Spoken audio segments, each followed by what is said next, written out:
A lot of creators, quite a while, have been making the narrative argument that YouTube has a history of algorithmic based suppression. I mean,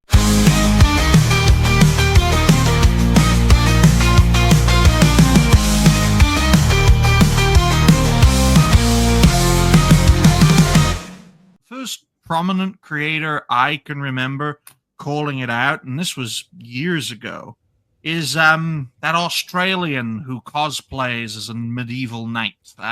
His name Shad. Shadversity. There we go. Shadversity. I love Shad. Shad commented on one of my videos. Sorry. Yes, he's very talented. He's a very talented creator, as we all know, but he was really the first prominent creator within the spaces that we know who really called out this this suppression. And of course, he was condemned for it. No, it's get good, bro. It's your problem, bro. That sort of thing. But then it spread like a disease to all sorts of creators, whether they were moderate or radical, whether they had a lot of support or not too much support. And my mentor, who used to host and found this show, taught me everything he knew about the nature of channel suppression, about creator relations, and how YouTube is quite a vile platform to some creators. In fact, it can be very nice to other creators, but vile to a lot of them. And I think now, more than ever, we need to understand in 2025, I'll make this statement and then my monologue is over. We need to realize in 2025 that YouTube's algorithm has run away. The engineers over at Google don't know how to rein it in without pulling the plug, and they don't want to pull the plug because this platform makes a lot of money for Google. Doesn't make a lot for YouTube, but it makes a lot for Google. And so what we are seeing is across the board creators are getting suppressed, except for brand new creators with brand new material, because the algorithm needs the new material to gauge where things are going. That's why very small channels, I'm talking tiny, are being pushed to the moon. Look at Digny's channel, how we've grown faster than I thought possible. How does a 100 sub channel get 2 videos in the couple of hundreds, right? One getting about 450 views, and these are actual videos. These aren't shorts. I ain't shooting up short steroids, folks. I ain't about that, okay? Right? Unlike some creators. And it's perfectly fine. You want to shoot them up, you shoot them up. That's your choice. Your body, your choice, and we respect my body, my choice here over at the network. But it's Bible clear. study Sundays at 2 p.m. The smallest creators, guys, are being pushed to the moon. Up-and-coming creators, established creators, prominent creators, they're all facing suppression. Helzo, what do you think about what I've just said? I'm going to start with what you said about the tiniest channels. First of all, when you have a tiny channel, you basically put into the system a totally new information. So YouTube is something that kind of wants people to, like, some channels to succeed and wants others to don't, because they do have to make money. And if a channel starts moderately enough, doesn't go right off the deep end with far, like, absolute vile videos and stuff like that completely demonetized. If they start, like, moderately, let's say, for instance, a reaction video or something like that, or just talking about tech and stuff, some common things that you would see on TV, then that's one way that they're probably, especially if they're talking about something new that's being talked about and is being searched on YouTube. That's always been the case. I have some videos that and still continue to be up to the current topic in gaming, the newest thing, and want to talk about it to see if that thing is going to actually strike my video a little bit higher. And the other way, and that's what Digny you're doing, is posting more and more videos, being more and more active in your videos, and that basically pushes you basically a little bit forcibly, in my opinion, push the algorithm to promote, to showcase more videos, because you're more in there, you know. Whereas someone like me who posts 2 or 3 videos per week, and streams a couple of times. Even though I'm like I have almost 2,700 subscribers, I have videos. I'm currently looking at my videos. I have videos that are over a month old that I thought that they were going to. I have videos with 55 views. You know, and my mentor shouldn't be possible. Well, my mentor learned a lot about doing what we do before he decided to just retire, because this can take a lot from you folks, and that's why he poured everything he knew into my young impressionable head.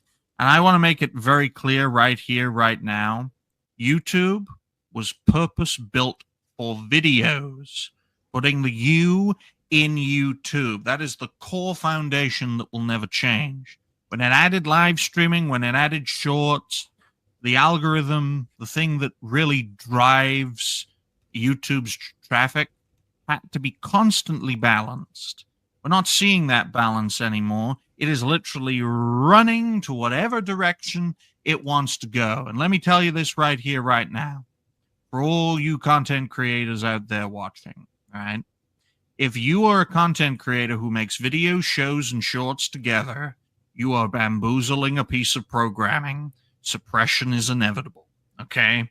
That's why I'm just going to stick to videos. We're going to stick to what made YouTube, and I guarantee you we're going to keep on going and keep on growing, okay? Mix a bit of shows in there, and you will confuse the hell out of YouTube's algorithm.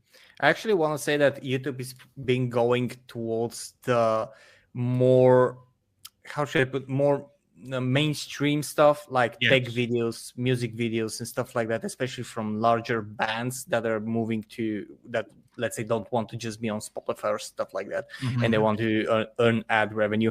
And the sad thing is that YouTube used to be exactly the platform where what they're promoting on their X account. Everything that you make, every idea that you have can turn into a profitable video. No, fumbling piece of dung. No, that cannot happen.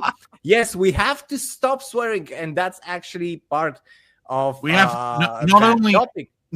not only do we have to stop swearing, but every now and again, folks, we may have to say something that appears completely random, but will appeal to an algorithm. Black Lives Matter. George Roger, Floyd. What do you make of that? George Floyd did nothing Wakanda wrong. Wakanda forever. That too. Roger, what do you make of this whole topic so far? What are your thoughts? Pretty much like, yeah, back in the early days, yeah, that's what the main premise of YouTube was focusing on you. But the sad thing is, though, is that literally within the last few years, especially during like the COVID era, it just seems like we saw just a more push of like people like Jimmy Kimmel. They were like trying to shove Jimmy Kimmel down everybody's throats and everything.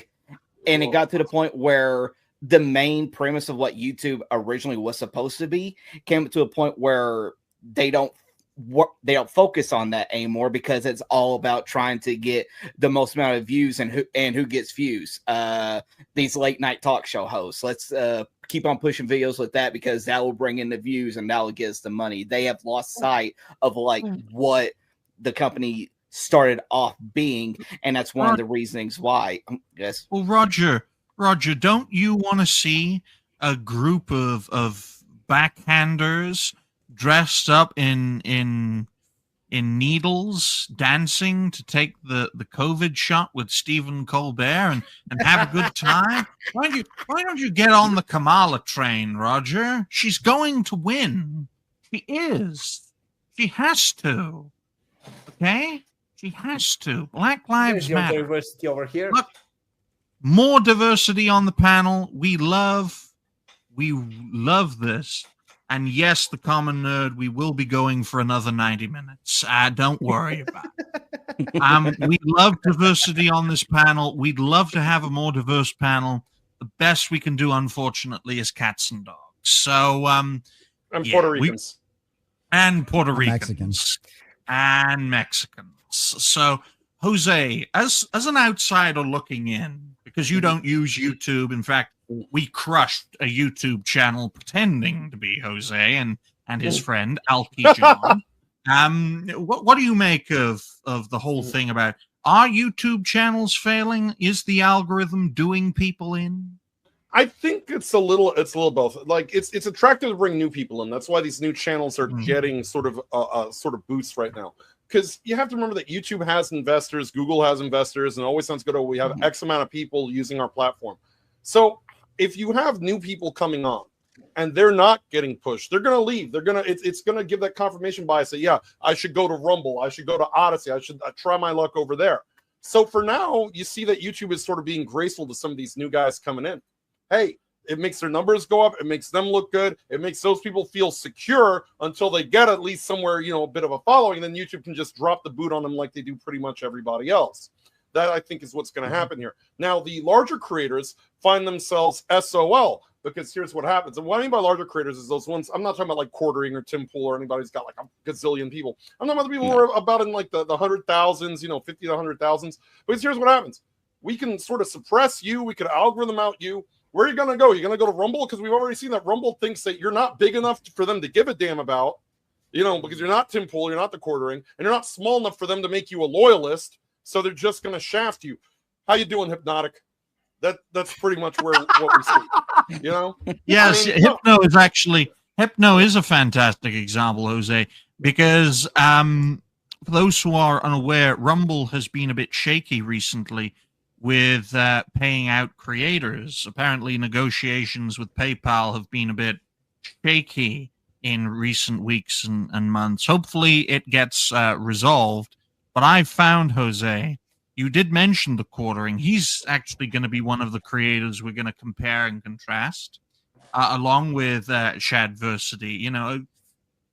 It's very important to have this comparison analysis so we can see, is this a creator-oriented problem or is this an algorithmic-oriented problem? Because, creators can change over the years, folks. Some of them get better, some of them get worse, and some of them go insane. Because that's how... I know you laugh, Helzo, but doing what we do is dangerous to some people, especially younger people. It's very dangerous. But while I bring up certain examples, we're going to get the common nerd provide his PG-13 perspective. 13 means 13 swear words per second. Oh, right, no. Exactly. I can pull off one. I bet you I could pull off one a minute if you really asked me to. Oh, no. So it's always a mix of things, right? We know so one of the things when I built my new channel, right, started out just making videos and stuff like that. As soon as I got monetized, I went and started live streaming and all that kind of stuff over there. But I just did videos in the beginning. And one of my first videos was a Warhammer 40K topic. That video got over 25,000 views. In my entire history on YouTube, I had never gotten that many views. What really sucked, too, is I wasn't even monetized at the time.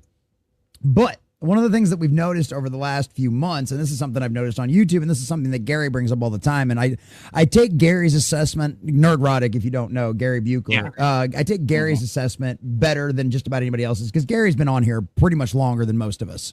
Than pretty much anybody to a certain, outside of maybe Eric July, outside of Young Ripper. But it's one of them situations where Gary's watched all of this stuff ebb and flow, and he's flat out said in the beginning of his video that we have seen 3 years worth of algorithmic changes in the last 3 months. Right. And I know, I have no doubt that it's true, because guess what? My content hasn't changed.